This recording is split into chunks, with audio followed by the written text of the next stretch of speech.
Hello दोस्तों, आज की कहानी है बहू देवर की सुहागरात। अंगद और सुनैना के ये अरेंज मैरिज थी। शादी के अगले दिन ही अंगद और सुनैना हनीमून के लिए शिमला निकलने वाले थे।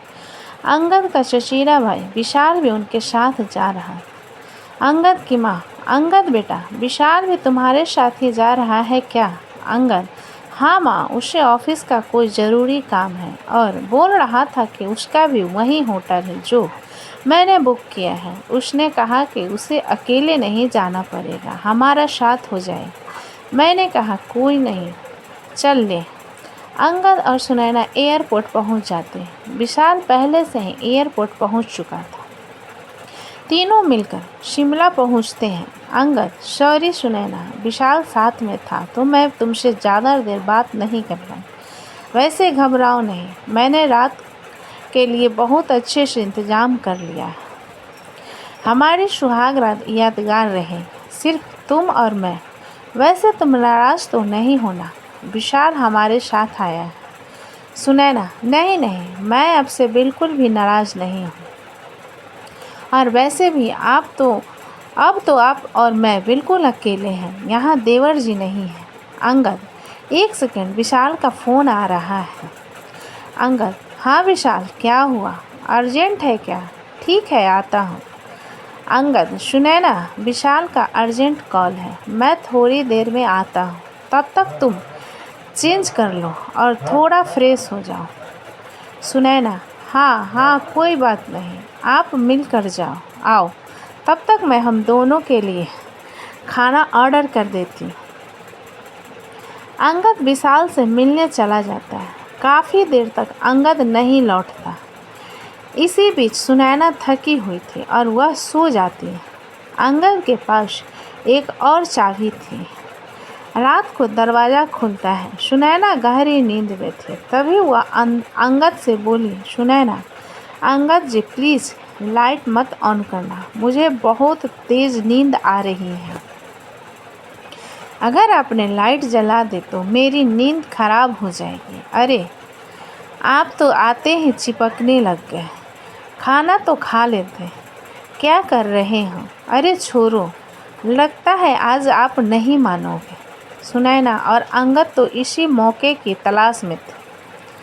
अगली सुबह सुनैना की आंख खुलती है तो वह देखती है कि अंगद डाइनिंग टेबल पर बैठा चाय पी रहा है।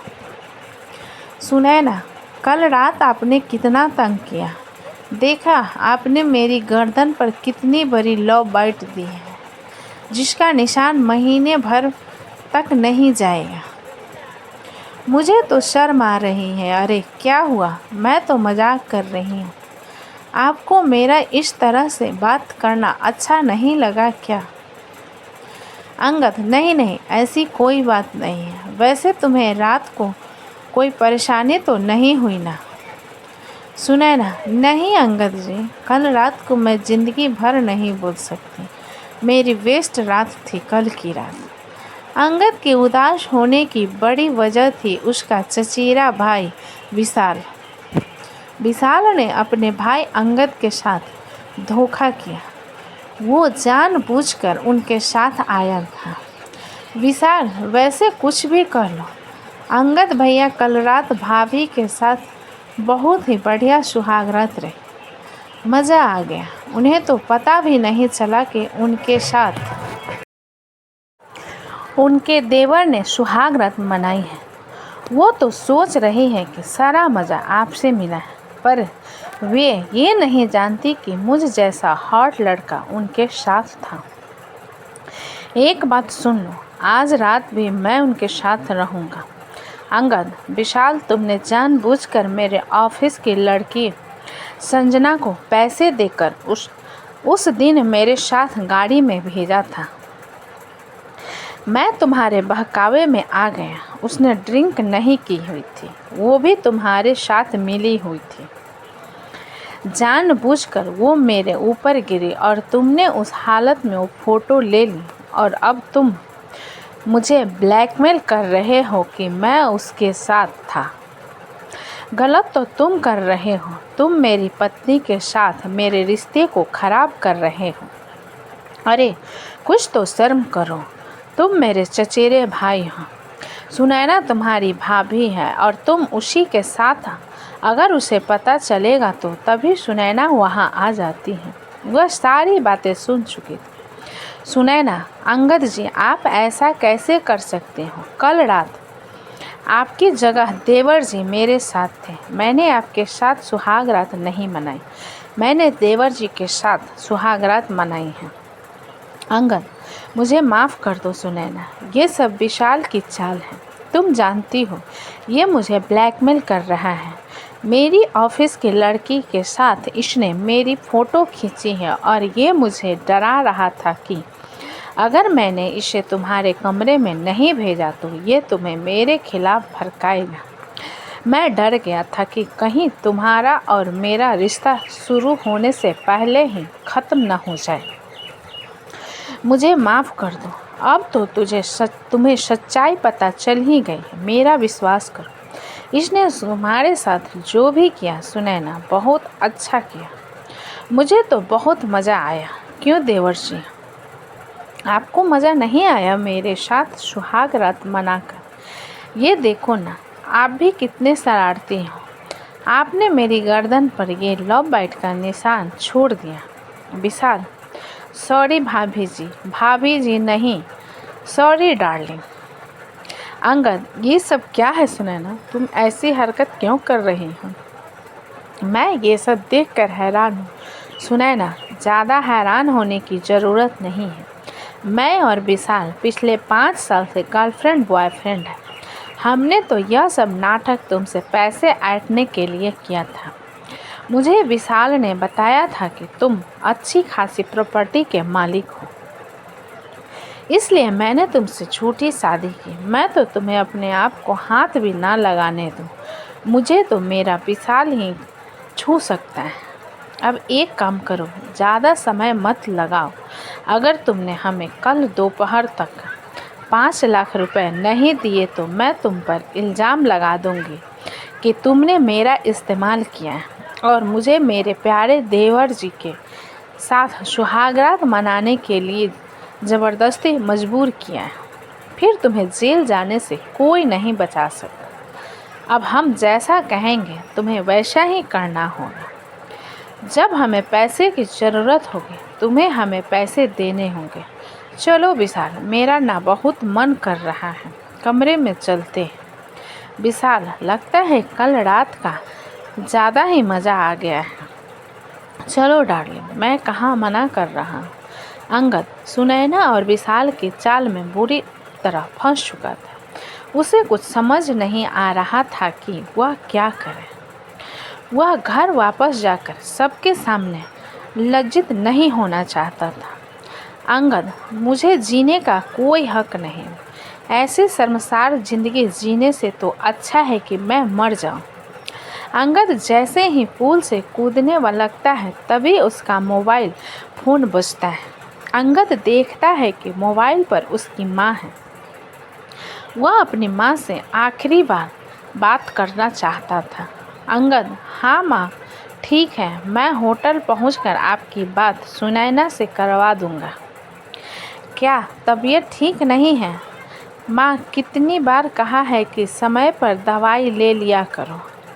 हाँ, मैं करता हूँ माँ। अंगद फ़ोन रख देता है। उसकी आंखों में आंसू थे।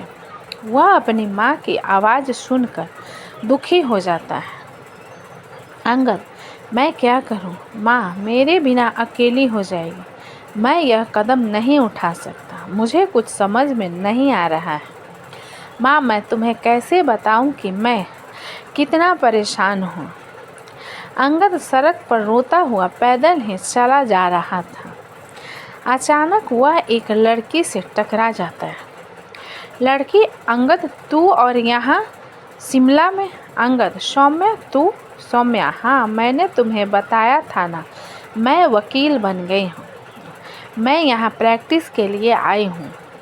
वैसे तुम्हारा मैसेज पढ़कर मैं शादी में ज़रूर आती, पर यहाँ छुट्टी नहीं मिल रही थी। सॉरी, मैं शादी में नहीं आ पाई। वैसे वो अच्छा, मैं समझ गई तुम हनीमून पर आए हो, पर तुम्हारी वाइफ कहाँ है?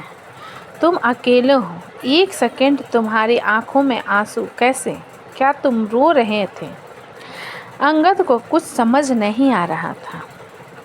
वह फूट फूट कर रोने लगता है। सौम्या अंगद की बचपन की दोस्त थी। सौम्या के कहने पर अंगद उसे सारी बात बता देता है। सौम्या, अंगद, घबराने की कोई बात नहीं है। तुम बिल्कुल भी नहीं डरोगे और तुम उन्हें कोई पैसे नहीं दोगे। मैं तुम्हारे साथ कुछ गलत नहीं होने दूँगी। तुम कल ही सुनैना के खिलाफ तलाक के लिए अर्जी दे दो। बाकी सब मैं संभाल लूँगी। अंगद, पर सौम्या, विशाल ने भी मेरे साथ गलत किया है। सौम्या, कोई टेंशन नहीं है। दोनों को तुम्हें ब्लैकमेल करने के जुर्म में कड़ी सज़ा होगी। बस तुम्हें उन दोनों की बातों को इस फ़ोन में रिकॉर्ड करना है। उसके बाद उन्हें सज़ा से कोई नहीं बचा सकता।